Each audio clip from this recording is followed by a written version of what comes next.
বন্ধুরা, আমরা এখন অবস্থান করছি মালয়েশিয়ার কুয়ালালামপুর থেকে অনেক দূরে চলে সে একটি গ্রামের মধ্যে, এবং সেই গ্রামের রাস্তা দিয়ে কিন্তু আমরা গাড়ি যোগে যাওয়ার চেষ্টা করতেছি।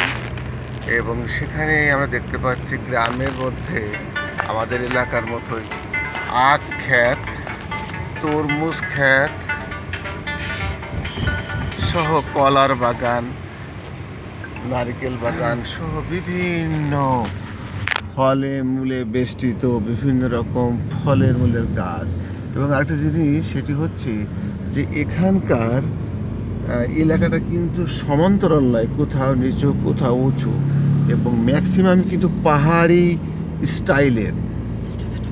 এবং এখানকার বাড়িগুলো কিন্তু ছোট্ট ছোট্ট বাড়ি, বড় কোনো বাড়ি নেই, ছোট ছোট ঘর। এবং প্রত্যেকটা বাড়ির মালিকের কিন্তু একটি গাড়ি আছে বলে আমরা দেখতে পাচ্ছি, যেটা আসলে চমৎকার একটি বিষয়। এদের জীবন জীবিকার প্রধান এবং মূল যেটা টার্গেট, মূল যেটা উদ্দেশ্য, সেটি হচ্ছে যে প্রত্যেকেরই আর্থিক অবস্থা যেমন হোক না কেন, প্রত্যেকেরই একটি করে ব্যক্তিগত গাড়ি আছে, এবং সেই সাথে তারা প্রত্যেকের একটি করে থাকার একটা বাড়ি আছে।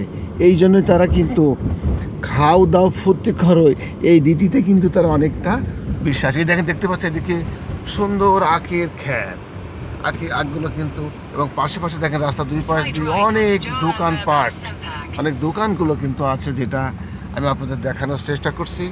আশা করি আপনাদের ভালো লাগবে। তবে এই হলো আমি সংক্ষিপ্ত আকারে। এই দেখেন পাশে আরেকটি জিনিস না দেখলে নয়, এটা আমের গাছ। এই দেখেন সুন্দর একটি আমের গাছ, ফাইন। এই দেখেন ছোট্ট ছোট গাছে কিন্তু অনেক ডাব ঝুলে আছে। ছোট্ট গাছ দেখতে, কিন্তু ডাবে কিন্তু সংখ্যা ব্যাপক। তো এই হলো বন্ধুরা, আশা করি ভালো লাগবে। ভালো লাগলে একটু শেয়ার এবং কমেন্ট করবেন, এই প্রত্যাশায়। ধন্যবাদ।